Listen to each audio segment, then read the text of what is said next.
Friarcast. It's Monday, December 9th. We're here live on wherever you're watching us. If you're listening to us on a podcast later, we will, we're doing these Monday nights around 9 p.m. Eastern, and you can tune in live on Twitter, on YouTube, on Instagram. Providence went 1-1 last week. It was, I think Brian even put this in an article last week. It was the best of times. It was the worst of times. The return, Bryce Hopkins back, all the excitement. Cougars and Mormons were in town for a game that happened on earlier in the week last week, and jubilation was in Friartown, and then a little trip down 85 to URI left everyone with a bad taste in their mouth after the weekend. So we'll recap all that. We'll talk about previewing the next games coming up, some sort of more philosophical conversations about who is Providence College right now. Lots of chatter over the weekend, and Brendan wrote something on Sunday, and we'll finish up with the most popular segment on the internet, I think, and it's certainly one that we've heard a lot about, is Remember This Guy. So we have a good one for the end of the show, but now I'll throw it to Brendan to talk about some of the games from last week and where everyone is sort of thinking about the program as after a 1-on-1 week and Bryce Hopkins is back, everyone's feeling great, and then disaster in Kingston. Thanks, Mike. It's funny because over the weekend after the URI game, there was a time when after Providence lost, I just would not acknowledge the existence of college basketball until the next time Providence played. I would just be like, I'm not thinking about it. I'm not debriefing. I'm not analyzing. When is the next game? Okay. And so in those cases, I would have kind of shut everything off until, 8:30 on Tuesday night when the Friars open up Big East play at DePaul. But being part of your Discord, Mike, and talking to other people, I have enjoyed maybe a strong word, but appreciated kind of the debrief of losses. And certainly Saturday's loss stung in a few ways. Just losing to Rhode Island as a native Rhode Islander. I remember growing up in elementary school and middle school and just being around URI fans. And there's a time, in the 90s when URI was quite good without Skinner. They were, basically right there with Providence much of the 90s, even to the point of making the Elite Eight the year after Providence did. When Providence did in 97, URI did in 98. Remember 87, Friars made the Final Four. 88, URI made the Sweet 16. Those were good days for the Rams. It was not pleasant to go to school the Monday after the URI Providence game. There's a lot to criticize. There's a lot to maybe it's also an overreaction for it. My column on Sunday night talked about what do we actually know? This team has played 10 games, and the results, the black and white, is not good. They're 6-4. They have one good win. They have one bad loss. And, if you look at the advanced metrics, they're just not – it's not pretty. They dropped from 60 to 80 in KenPom. If you take out preseason bias, they're 117th in Bart Torvik, which puts them 10th in the Big East. That means they're behind Georgetown. But at the same time, there's 2 games with Bryce Hopkins. In net with Bryce Hopkins, they've been a top 30 team, if you believe the numbers. So I don't know. I kind of made the case, the optimist and the pessimist case for the Friars going forward. That said, they are kind of behind the 8 ball with how they started their season. They'll need to have a very good conference season that starts Tuesday night.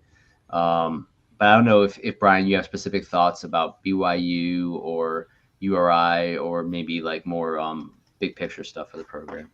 Well, I was thinking about it, and I think that a big part of the problem is that Tuesday went almost too well for us. We came in, BYU was a borderline top 25 team that were getting votes last week. We had Bryce coming back, and I think that, I looked at it from history that it was going to take a while for him to get comfortable. And it turned out, he was the best player on the court Tuesday night. NBA scouts there for other players or not. He was just, he did everything he did worked well. And I think that kind of gave us the impression that, he's back, everything's fine. Not dealing with the reality that there's still going to be a growth process for him for the next few weeks, whether it's 2 weeks, 4 weeks, whatever. And I think we saw that on Saturday.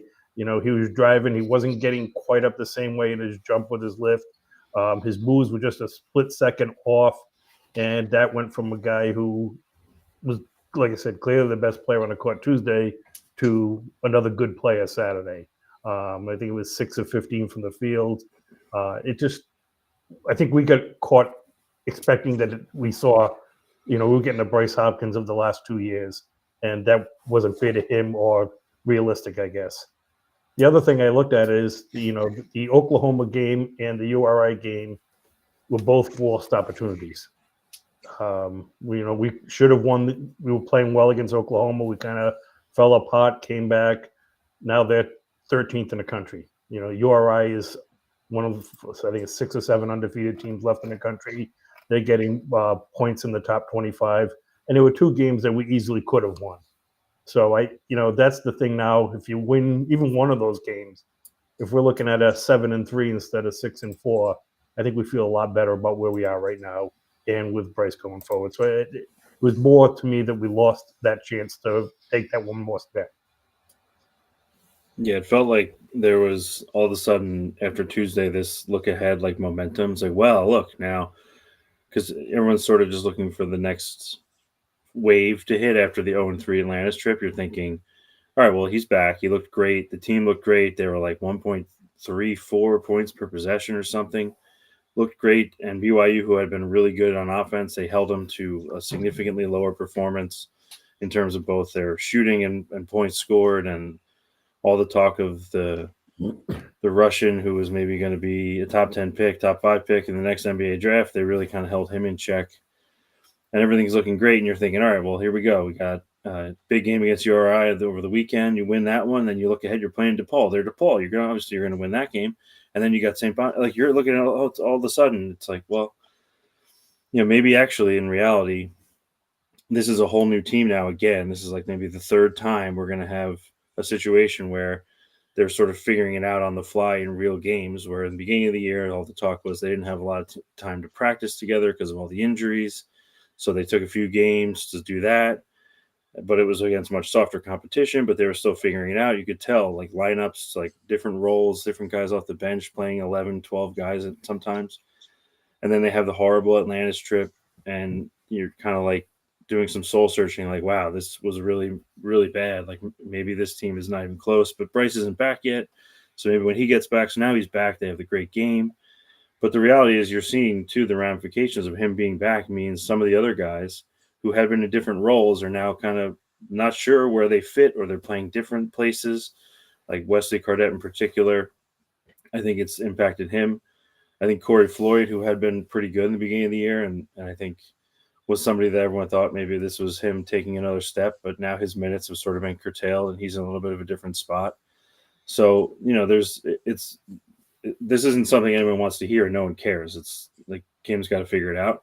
But the reality is this is now the 3rd time in basically 6 weeks of the season, or not even. I think we're like a month since the beginning of the season. So, this next game on Tuesday against DePaul is going to be game 3 of the 3rd iteration. And I don't know that we're probably not going to know after Tuesday, and we might not know after Saturday, and it might take even more time. And then, the league is here. So in full, obviously DePaul first, but there's, after Saturday, it's full on Big East. So. But, you bring up a point that I was going to mention at some point, so I'll get out here now because it reminded me of it, that, we had the start at the beginning of the year, and Coach English talked about the fact that they didn't have players together. Some of the guys had only had a couple of practices before their first game. But more importantly, for people who've heard me before, I'm also a fan of Grand Canyon University, and their star player, Tyon Grant Foster, was ineligible for the first 2 games of the year. And what the problem was, he wasn't allowed to practice with the team. He can only do individual workouts. And, since he's come back, it's been a bit of an adjustment for everybody. And Bryce Drew was talking last week on his interview show. And one of the things he said is, it's easy to incorporate another player into your lineup. It's hard to incorporate your best player into your lineup, because that means everybody else has to sacrifice a little. And I think we're seeing that with Bryce, to what you mentioned about the minutes, the roles, everything. When you're bringing in the best player on the team, it takes a little while for everybody to get used to it. And Bryce is trying to be a team player. He's passed the ball well in the first 2 games and everything, but it's not something that happens overnight. And I think that's what we're seeing with the rest of the roster. And to Mike and Brian's point on Cardette and Corey Floyd, Cardette has had in the last 2 games since Bryce returned 2 field goal attempts and 3 field goal attempts. Previously, he had at least 4 in every game prior to that, and they actually had I'm looking at least 6 in all but 1 game, the Delaware State game, which was a blowout. And then Corey has had 4 and 4 attempts the last 2 games, and he had not had fewer than he had 4 once, but then he had 9, 6, 6, 8, 7. And so I think that for guys who have the ball in their hands, like Bensley Joseph and Jaden Pierre, they're going to have the ball in their hands. They can initiate the offense. They can get their shots. They're going to be in some pick and rolls with Bryce maybe, but they're going to get their shots. For guys like Jabri and Rich Barron, like they're just going to shoot some threes, and they're going to try to be open and make shots. But for the other guys, the guys who aren't the knockdown shooters and who aren't the primary ball handlers, like Wesley, like Corey Floyd, and throwing another player that didn't even play against Rhode Island, Ryan Mila, like their roles have been reduced since Bryce returned, because there's only so much room for players who don't either initiate the offense via handling the ball or space the floor from 3-point. And so what we're seeing is a slightly reduced role for Floyd and Cardette, and Ryan didn't even play against Rhode Island. And I think it's a hard job. And this is one of the key points to my story last night, is that being a college basketball coach is a hard job. We're not shedding tears for people making millions of dollars to coach basketball. That's not the point. But like, what do you do if you're Kim English? Like, you have guys who are more veteran, like Rich Barron and Jabri, who are also good shooters, at least have their reputation. You have guys like Oswin, who came in with huge expectations, even though we knew it was going to be a multi-year project. And you have someone like Ryan Mila, who came in with very little expectations. But one of the problems I see about our offense, which again, the defense wasn't great in the second half, but overall over 40 minutes against Rhode Island, it was totally fine. It was good. On offense, we really struggled in the second half. And I think one of the biggest weaknesses this team has, the biggest problem, is shot creation. Basically, we don't have primary shot creation. We have Bensley now, who's kind of taken that role in some sense. It's like hit or miss. He was actually very good against Rhode Island. We have Bryce Hopkins in a different way from the wing and from the forward spot, who can create shots. But we're really missing like Bensley's, not really. He's kind of underqualified for that role at the major conference level. We're missing, like, it doesn't have to be Devin Carter defense, but Devin Carter offensively creating shots, or Joshua Durr offensively creating shots. We're missing those kind of players. Those can come in various shapes and sizes, and we thought maybe Pierre would be that this year. We thought maybe Wes Cardette might be that this year. But in lieu of having guys who can create their own shots and shots for others, just from the sheer nature of their ability to dribble or shoot or penetrate, what we then don't have is guys who are really good at kind of a feel for the game, especially passing. This is not a good passing team. If you just look around, like the kind of passes they make, they're good at like kind of moving the ball across the perimeter quickly. That's a key part of the offense. But making passes in small spaces, catching passes in small spaces, and making good movements off ball, it's not something that these players on this team are very good at.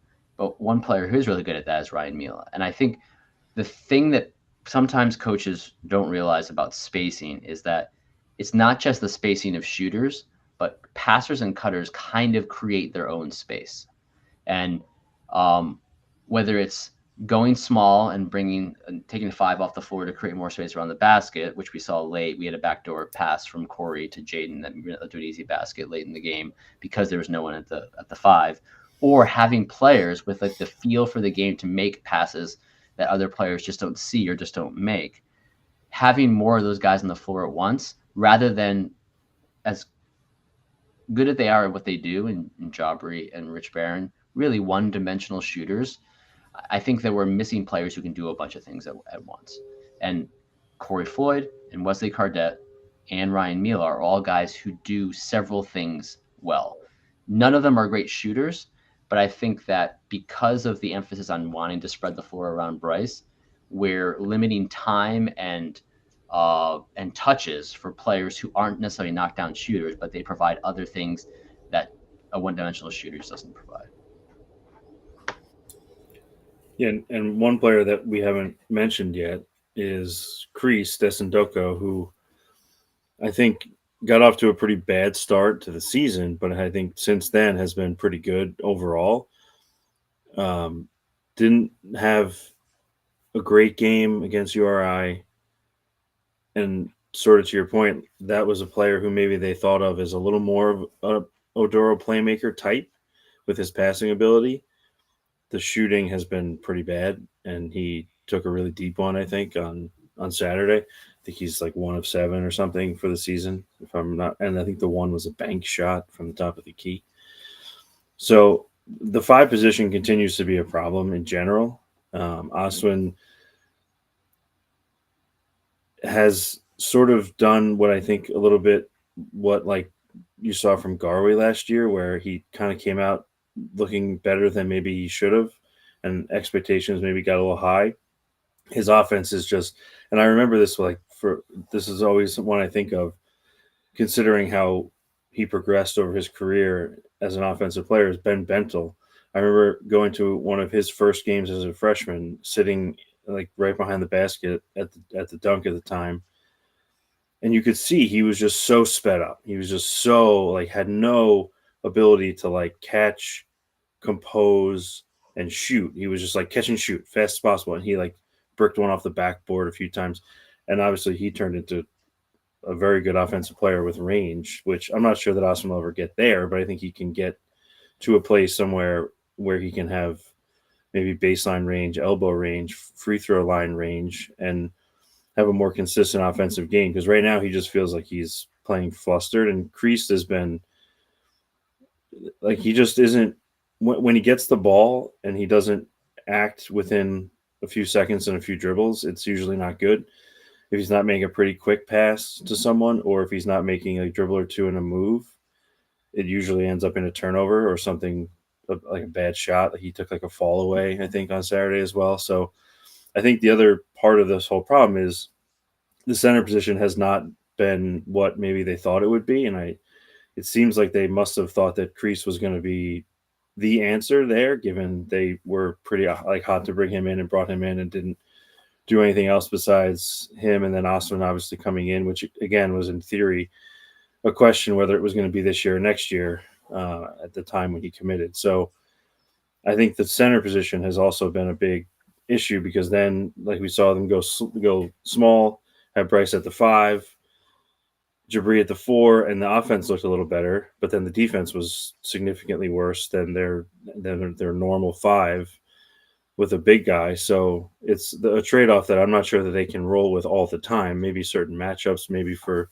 spurts, and seeing Bryce in the pick and roll probably helps a lot on offense, but there's significant downsides. So I think offense is a big issue. I have another sort of thought generally too about big picture philosophy type stuff. Is it was interesting to hear Kim talk about how he reflected on, I think this was after the BYU game, he was reflecting on the performance in the Bahamas, and he specifically mentioned that they have a process in the program where they flush losses, and they watch film and they like just flush it out, it's all gone, and then the next game it's sort of, in theory, it's not affecting them because they've worked through it and they've worked on the issues and they watch the film and it's gone. He felt very positive after the Oklahoma game. He said he overheard Mark Few give his post-game speech when Gonzaga lost about how he was so positive and upbeat, and he did the same thing to his team. And then he watched film and then lost his mind, and then they had a 3-hour film session. He said that's why they were missing layups against Davidson. And so he had the introspection and seemingly a learning moment for himself as people have to remember, a pretty young head coach. He's young just as a human, but also this is really his second year as a high major coach, his fourth year as a head coach in college basketball. I mean, he was playing when I was in college, so he's not like Rick Barnes at this point in his career, and he's not even Rick Barnes when he was at Providence yet. So, people have to remember that he is still learning, and that was a learning moment that he seemed to be maybe figuring some things out for himself and how he wants to run his program and how he needs to interact with his players and how the process of flushing out losses or whatever it is during an MTE, like that has to change maybe in the future. And this is another maybe point in the road where there's a learning opportunity for him where we'll see, like I said, game 2 with Bryce. So they still have a little more time to probably see how this sort of works out. But I think it's going in a direction, at least for my, less than a place where they're going to have to probably adjust the way they want to play because I'm not sure that the personnel is going to shake out the way they wanted in terms of the top to bottom roster. And so I'm not sure they have the pieces in the places they thought they did to be able to run the kind of offense they want to run. I think the defense has been really good generally, and I think that that's sort of something that they're big on, and I'm not sure that there needs to be a ton of change there. But I think the offensive, they might need to think about some different things, like whether it's running some more set plays, doing some different things, because it's like spreading guys out and shooting. If they're not making shots, obviously, that's not going to – I just don't know that they have the personnel to play the exact way that Kim wants to play, and I don't know if he's in a place in his professional life where he's willing to 10 games into a season entirely flip the script and do something different. I'm not sure if anyone has thoughts on that. Well, my thought is I agree with you. I think that, people start, if you look at social media, it's probably not recommended, first off, about some of the Friar fans who are in a panic over the last 2 games and these players are no good, this, that, and the other thing. My thought is the 4 players that they brought in had a track record. 3 of them have played 3 or 4 years before they came here. We know what they can do. I mean, they've shown what they can do. And the 3 of them, quite frankly, have been pretty consistent over their last 2 or 3 years in college at other places. The key is, and one of the things I mentioned, so I think one of you guys off line was, I remember when Ed Cooley came here, I always thought, forgetting being a brilliant tactician or anything, I thought his 2 biggest strengths were getting the players to believe in themselves and being able to adapt his philosophy to the team that he had from year to year. The one year they averaged over 80 points a game and made the NCAAs. Another season he had, I think they averaged 67 or 69 points a game and made the NCAAs. He was always flexible on that. Sometimes it would take him a few games into the season. But if you think about some of their best years, they made significant changes in the way they played during the season. So I don't think it's a lost cause or anything. It's probably a combination of getting the players to fulfill more of what Kim wants and getting the staff to recognize what their true strengths are and playing to that. Because I don't think it's a lost cause for the season yet. I mean, I think I think that one thing to that point that, Kim English probably thought that he had built a team that was going to be at least good, if not great, at shooting.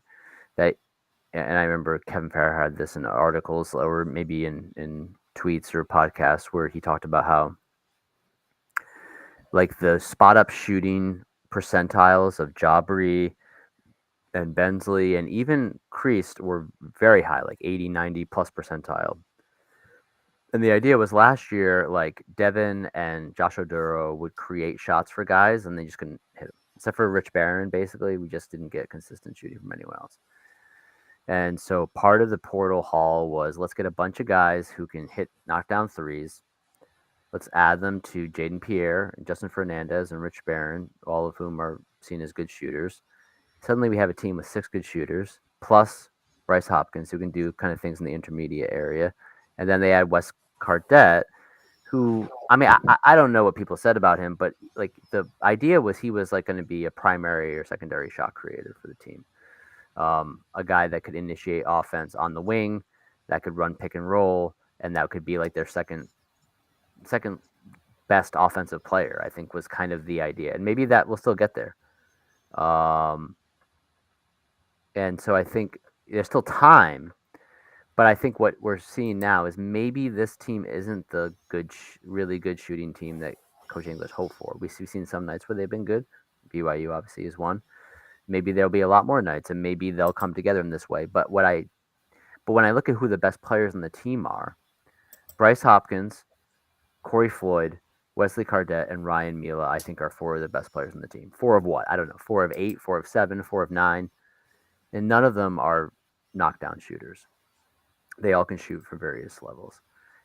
How does he get more of those players on the floor together when they do many things well? What kind of offensive system will allow those players to succeed? Especially when you think Cardette and Bryce Hopkins together, they work somewhat in the same areas. Like I think Cardette could be really effective potentially as a post up guard on like other 3s and 2s. But if he's always playing the 4 or the 3, and he's playing next to Bensley and Pierre, he's not really going to have those opportunities to post up smaller guys. I don't know. It's hard. And I think it's hard when you think you have one kind of team and then you realize maybe you have a different kind of team. And I think to Brian's point, that was a strength of Coach Cooley. He would take some of these losses early in the season and they'd be painful. But then by January or February, you'd be like, oh, okay, well, I guess we figured it out. And we're now kind of like, it wasn't the smoothest road. It led to a lot of 10 seeds or 11 seeds, but eventually we'd had some successful results and have meaningful games in February and March. I guess we'll see if Coach can do the same, Coach English. It's funny. I watched, I've mentioned too many times now that I watch an awful lot of college basketball, and Chicago State used to be in the WAC with Grand Canyon. So I just kind of developed the knack that they've been out of place forever. And they went independent for a couple of years. And I probably watched 6 or 8 of their games last year, including the upset of Northwestern. Sorry, Brendan.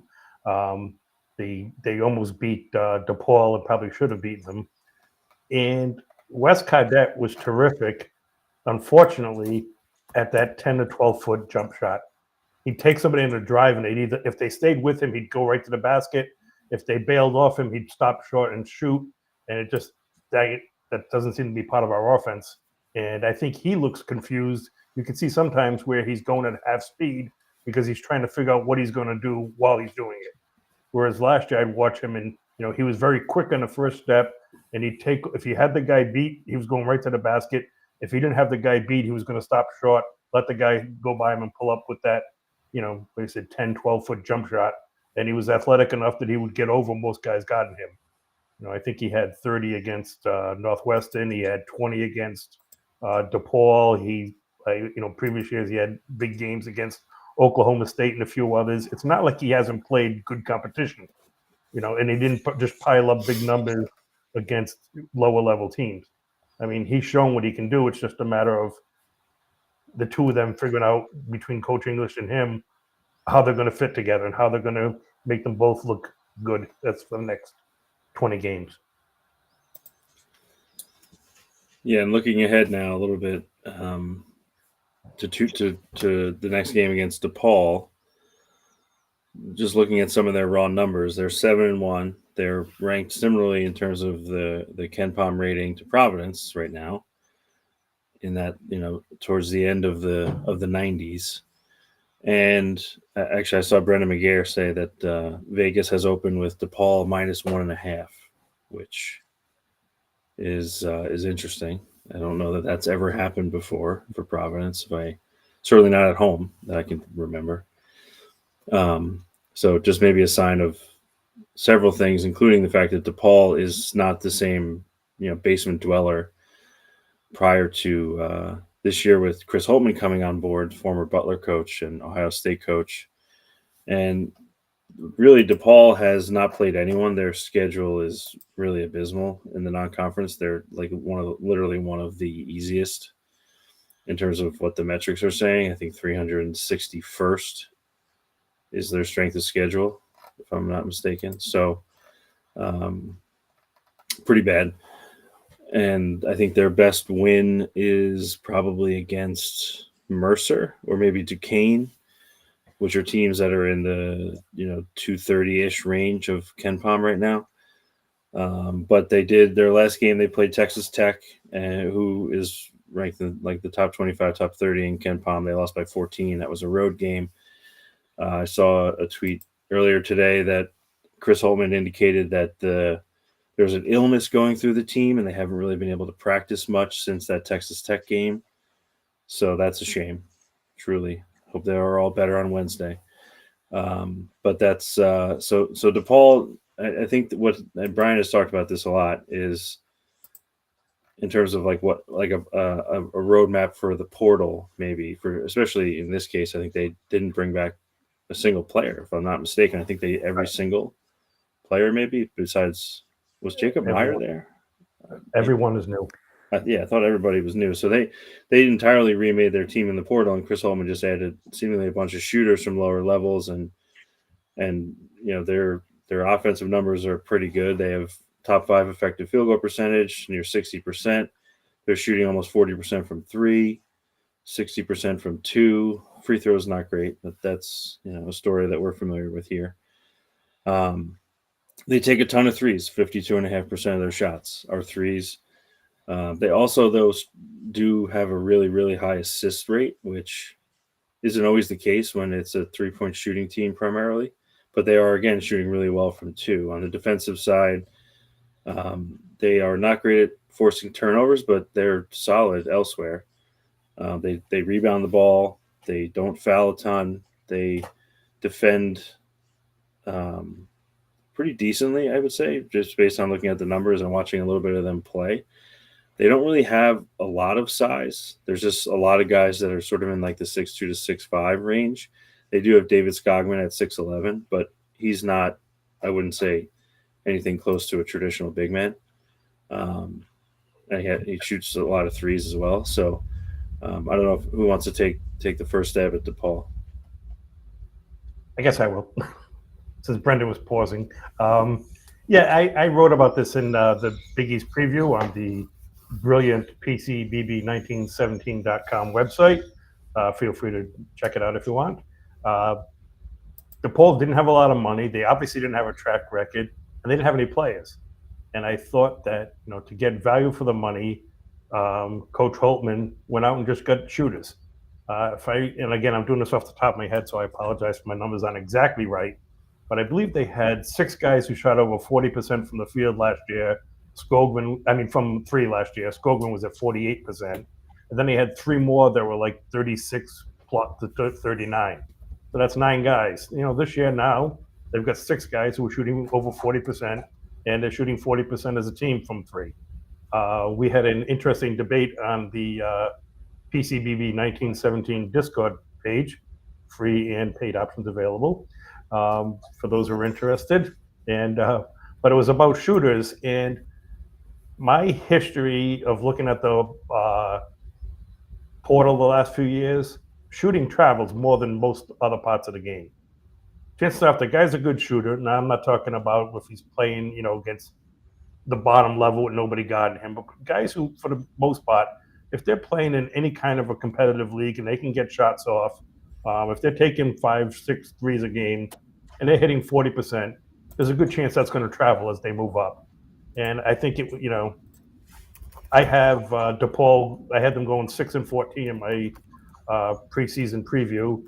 I think that's probably where they're going to be, somewhere around that range. But I think it's a good example for a team that didn't win a game.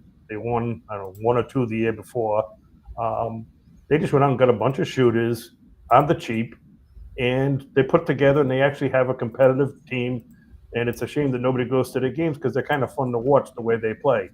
And I think that you'll see next year it'll be a little easier when they're not getting 14 or 13 new players. They keep and say half their roster. And I think people are going to look at that. Coach Holtman can say, I brought him this guy, he did this. I brought him that guy, he did this. I can do it for you. So I think that, it may not be this year, but I think going forward, things are looking good for DePaul. I think they've got a good strategy for bringing in players who are going to help them long term. And I think it's interesting how they match up with Providence. They can actually put 5 shooters in the floor, including a center. You mentioned Skogman, the transfer from Davidson. If you look at their lineup, it's Connor Enright. He's a really good passer, but also a high turnover guy. He had 4 turnovers against Texas Tech, but 9 assists. He also had 6 turnovers against Duquesne. But he also shoots 41% on threes, and he's their point guard. Jacob Myers, transfer from Coastal Carolina. He's a guy who shoots a ton when he's in the game. He's 47% on threes. At small forward, they have Isaiah Rivera, who I thought coming into the year might be their best player. I think actually Meyer has been their best player this year. Maybe Layden Blocker, depending on what you like. But he's a transfer who was at Colorado State for 3 years and Illinois, Chicago for 1 year, and he's the guy that's shooting 44% from 3. At power forward, they start Troy D'Amico, a transfer from Southern Illinois in his 4th year. He's shooting 41% from 3 and 95% from the foul line, a Chicago kid. And then at center, you mentioned Skogman, the transfer from, he was first in Buffalo for 2 years and Davidson for 2 years. And he's shooting 44% from 3. And so I do wonder how Providence will match up at the 5 when Skogman's in there. Obviously, we tend to play drop, but this seems to be a team that's especially developed to exploit that drop coverage. Will they let Skogman just take those open 3-pointers? Will they switch some of those screens? Will they hedge a little bit more? We're interested to see. When Skogman doesn't play, and he only plays a little more than half the time, NJ Benson is a very different player, 2 years at Missouri State. And he's more of a rebounder, bruiser, 6'8". I think a better matchup for maybe a Bryce Hopkins if he gets in there. That could be a go small at the 5 when Benson's in there. And then I mentioned briefly Layden Blocker. He's kind of their 3rd guard. He's the transfer from Arkansas, a pretty highly rated recruit, top 100 guy, who has been really a ball hawking player, one of their few ball hawking players on defense. And by the way, Benson is really their only shot blocker. And then they have CJ Gunn and JJ Traynor, also from major conference schools. Gunn played 2 years at Indiana. He is shooting 31%, and JJ Traynor played 4 years at Louisville. He's shooting 30% on threes and 88% on twos. And so I think when I look at DePaul as a whole, they're there to just drain a lot of 3-pointers. And so how will Providence respond? It's a team that doesn't really like to give up 3-pointers. They like to give up a lot of mid-range shots. This team doesn't take very many of them. And I think their starting lineup, at least, with Troy D'Amico at the 4 and Isaiah Rivera at the 3, is not a very physical starting lineup. And I do think that guys like Cardette at the 3 and Hopkins at the 4 can really go at those guys and create advantages, maybe even getting them in foul trouble or getting to the rim. So I think that is what I'd be looking at. And they do kind of foul a lot. Like you look at guys like I'm looking at Gunn and Thomas and Skogman. These are guys who will foul, and DePaul will foul at times. They don't get to line too much. It's tricky because at home you think a team's going to probably hit some shots and Providence won't. But I do think there's some physical matchups that advantage Providence if they can figure out how to defend the 3-point line. Which I think is interesting because I know that one of the things that was coming out of, there's been sort of a quiet thing that sort of picked up a little bit now that Bryce is back, is they should be playing more small. And I wonder against a team like DePaul where they don't really have traditional big men and their big men hang around on the perimeter shooting a lot. Like, is that going to be something on the defensive end that could be difficult for like Kreese to be out there, and Osborne probably less so, although just in terms of his positional defense and awareness of like how help defense works at this level is still not there. Like, is there a situation where small maybe helps them more on defense in this game because they might get taken advantage of to, allow some of these, like Skogman in particular, he obviously he's, I think 52%, he's playing 52%. So it's not like he's out there for 40 minutes, but just, I don't know if anyone has thoughts on whether small is good, bad, and different on this game. And is it maybe more helpful on defense than offense? I think they can go a number of directions. I think DePaul's exploitable. Their defense is exploitable. Like Skogman is not a very quick player. And so if you want to go with someone quick like Hopkins the 5 against Skogman, that might create different kinds of advantages. I mean, he is more of a force. Like he has height. He'll have 3-4 inches on Hopkins. But Benson is more of an interior player, but he's also about the size of Bryce Hopkins. So I think there are options there if they want to do it. I think the one thing I have a caution, though, even though this might work better against DePaul than it did against Rhode Island, is, Jabri at the 4, when we go with Bryce at the 5, it does leave us a little thin, a little light in the front court. And so having someone like Cardette at the 4, who has a little bit more bulk to him, might work better. But of course, then this is the push and pull. You mentioned this earlier, Mike. It's like going smaller at the 5 can lead to like worse defense at the 4. But the other push and pull is on the shooting. So you can go small at the 5 and center at the 4, but then you're playing with multiple players who aren't necessarily forward with shooting. We're in a spot here where not enough of our players can do enough things well, that we can't get enough shooting on the floor at the same time as enough defense on the floor at the same time as enough players who do other things well, and we end up with not really a perfect 5 that can close a game. So that's something I do worry about. I think against a team like DePaul, it's a matter of knowing your matchups. I am curious how Kim plays it with the 5 position, because Skogman can go down low, but he is a shooter first.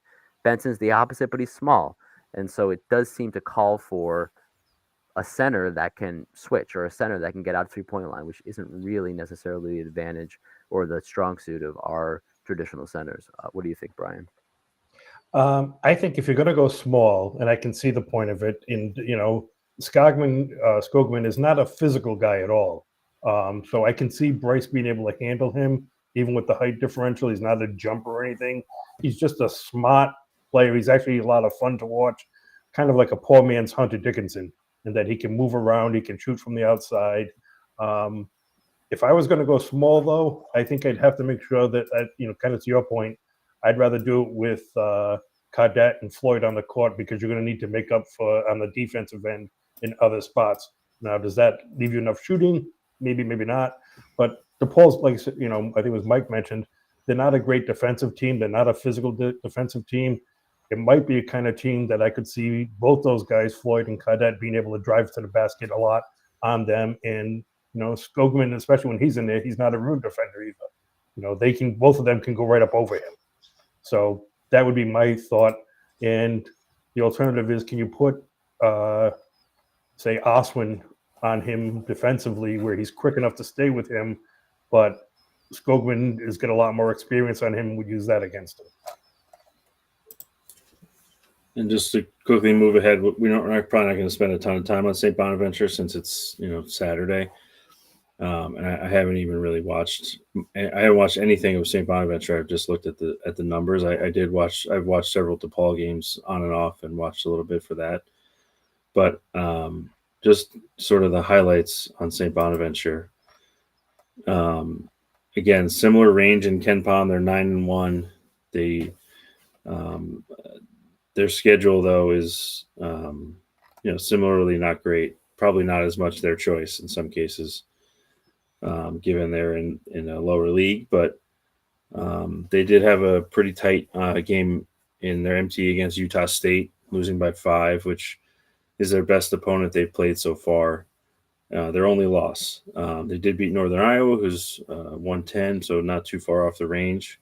Pretty handily on a neutral the following game in the MT by 12 points there. So style of play, generally speaking, their defense seems to be where they lead. They have 52nd best adjusted efficiency on defense, pretty average on offense. But they don't, they turn teams over, which has been an issue for Providence. Not as much lately, but has been an issue, and hasn't exactly quieted down. They had that one game against Green Bay, who's a terrible defensive team, where they only had 6 turnovers. But the St. Bonaventure's strength is sort of defending the 3-point line.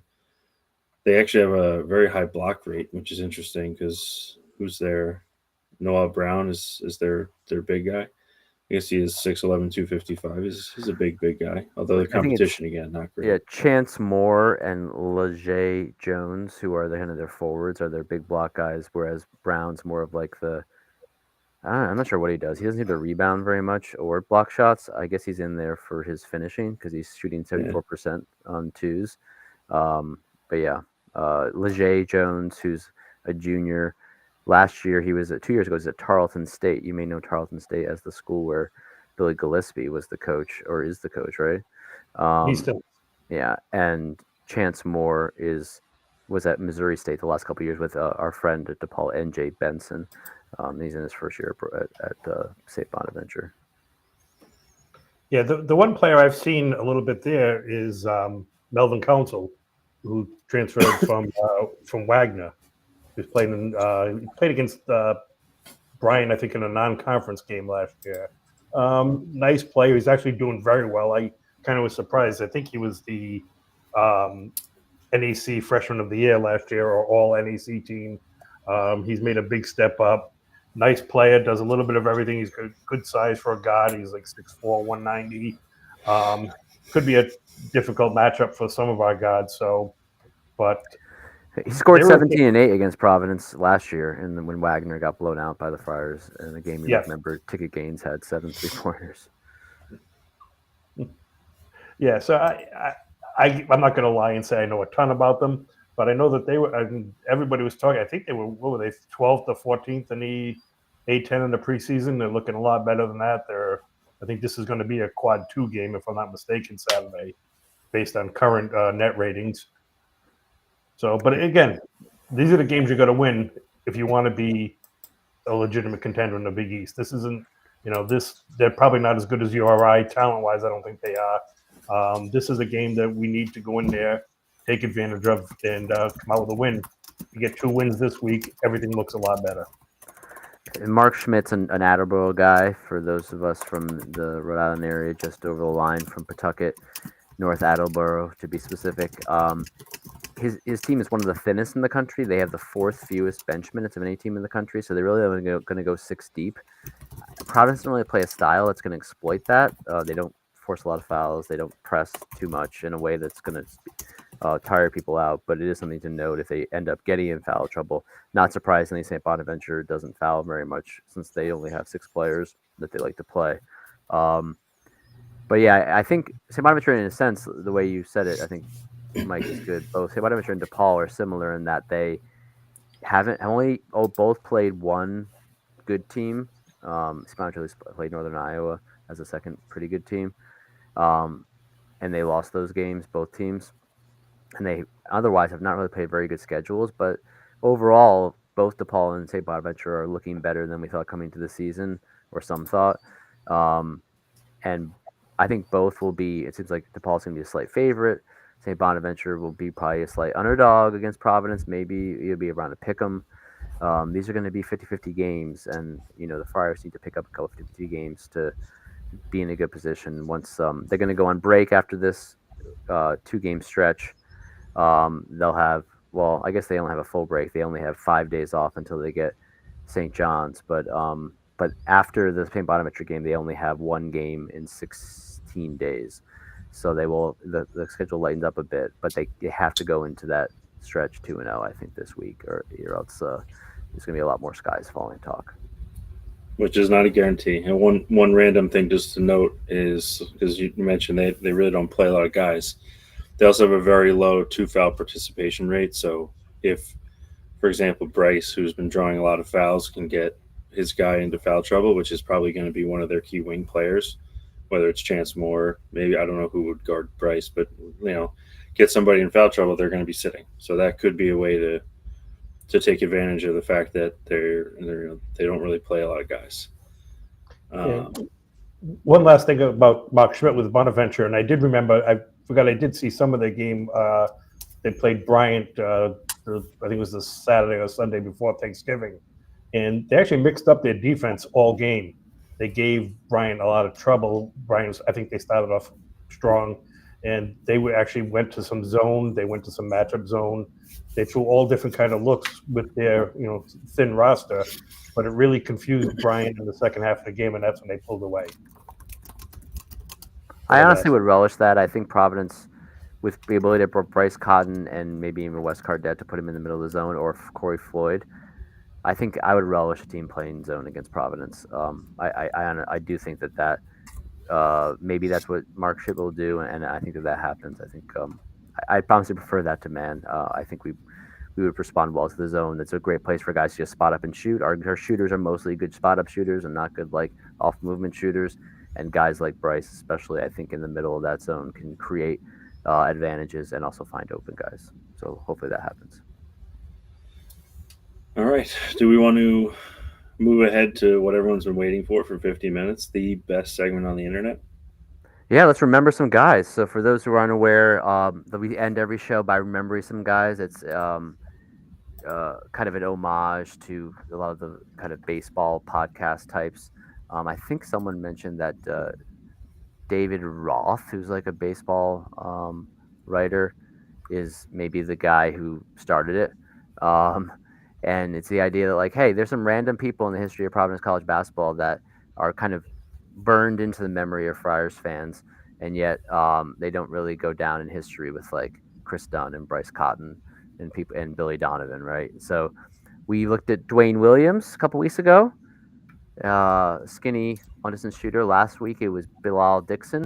This week we're going to go a bit farther back into the mid-'90s to a player actually was quite a good player in Friar history, but that I think, especially since Brian and I were following the Friars at the time, we remember as being quite underrated, part of the 1994 championship, Big East championship team, and was a 1,000-point scorer, actually, maybe one of the most underrated 1,000-point scorers in Providence history, Michael Brown.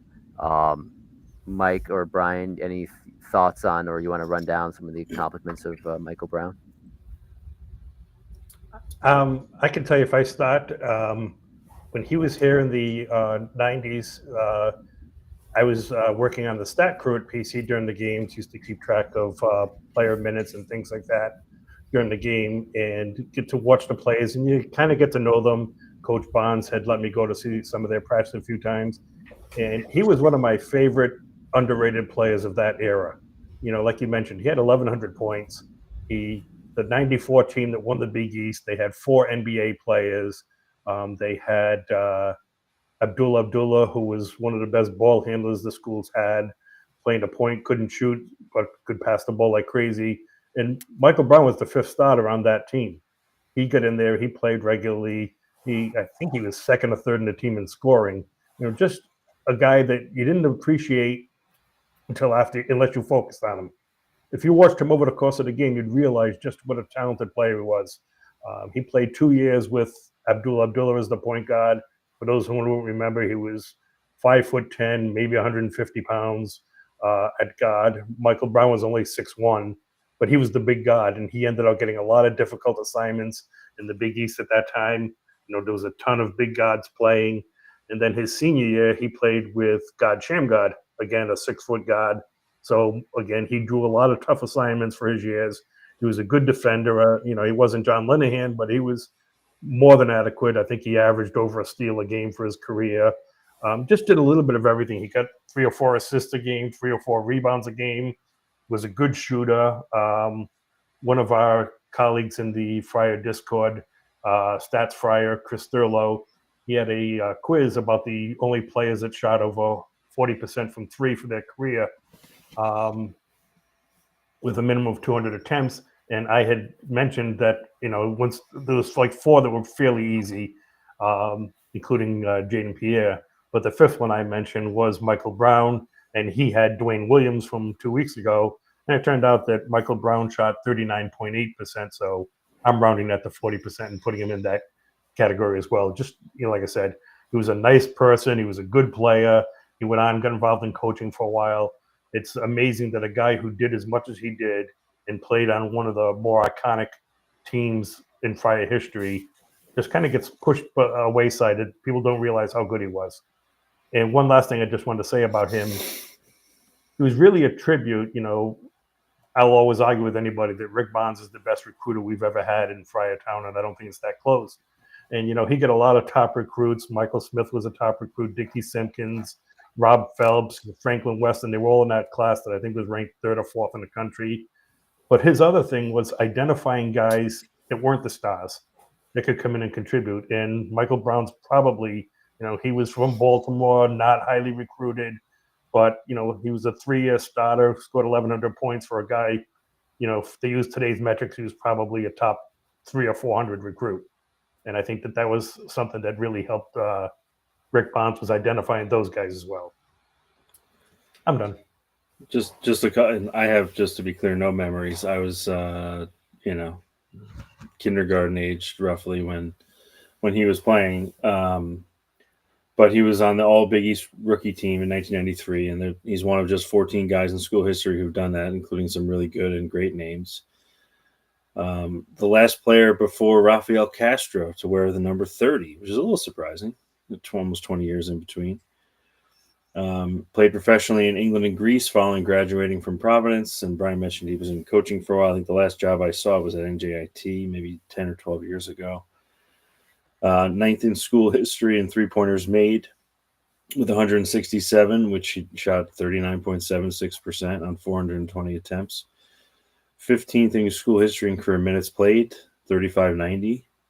10th in school history in games started, and 33rd in school history in points at 1,163 in his 123 games between 1992 and 1996. And because the internet is magical and Friar TV is a phenomenal human being, we have about a minute and a half of a highlight reel here from a game against Georgetown, Allen Iverson's Georgetown team, from February 27th of 1996 that Brendan sent over. So I'm going to play that so we can all remember Michael Brown with, it's not the best video quality, but, you get the gist of it. And the young Mike Tirico on the call. So that's always exciting. I'll talk over it for a bit while you're setting it up, but this was an 8th ranked Georgetown team. This was senior day. This was Michael Brown's senior day. And the stretch you see, hopefully if we can get it going, is he makes a bucket. He gets a rebound. He makes a bucket, and he get a block right here. So you're going to see him get a block. There's Michael Brown getting a block. And then the next possession, Shamgad's a little bit not sure. You can see Shamgad's amazing dribbling ends up being an offensive rebound, I think, for Derek Brown. Well, you can see there's some crazy stuff happening in the Big East in the mid-'90s. But then he kind of pops into the zone. Georgetown played a lot of zone this game. I don't think Brown sat more than 30 seconds in the first half. I was kind of watching it earlier today. But he pops in the zone for a jumper, and the next possession he gets a rebound. The Friars end up winning the game by 7. But I'll step out, and you can hear some Mike Tirico. Cutter Michael Brown. Find the seam. There it is. Get it inside. Get a quick look. He has 7. We'll see if the Hoyas go 2 for 1 in our final 53 seconds. Michael Brown. And there's Michael Brown with the rebound. And then Tim guys going to do some fun dribbling stuff here. I don't think anything great is going to happen in this minute or so, but you can see Gotcha and God do some Gotcha and God dribbling. There is a 14-second differential game and shot clock. Shamgat on Tuomu. He's going between his legs, between his jersey. Carries it down the lane and gets fouled by Tuomu.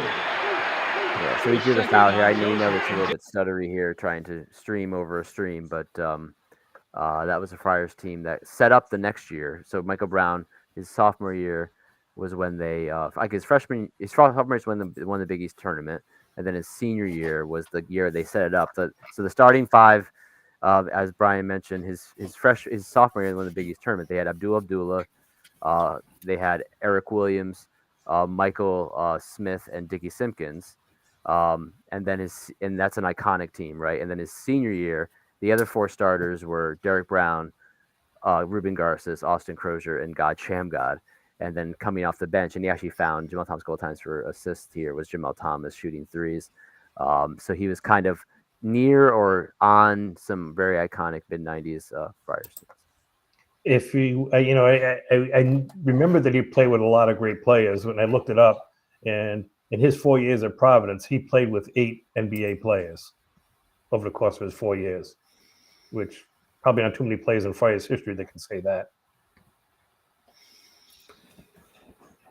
And that was the most talked about and intriguing segment on the internet today. Remember this guy, Michael Brown. If you have any other names you want us to remember, just send it to us. There's like 50 ways to do that. Depending on where you're watching, you could leave a comment. You could join the Discord and talk to us directly about it. That might give you a little more weight, to be honest, if you're in the Discord. And I know we actually got some names thrown at us today, so maybe next week. But thanks for joining us. We're just coming up here on an hour, so I think we did pretty good. Hopefully, everyone is feeling a little bit better. Or maybe not if you live in Rhode Island about the last week, and you can flush it, as Kim says, and move on to 2 games this week against DePaul and St. Bonaventure. And I hope some folks will be going to Mohegan Sun. I know we have a big crew going in the Discord, so that'll be exciting. And we will talk to you next week. Let's go Friars and win tomorrow. Our name will be on top of the Big East standings all alone for a week.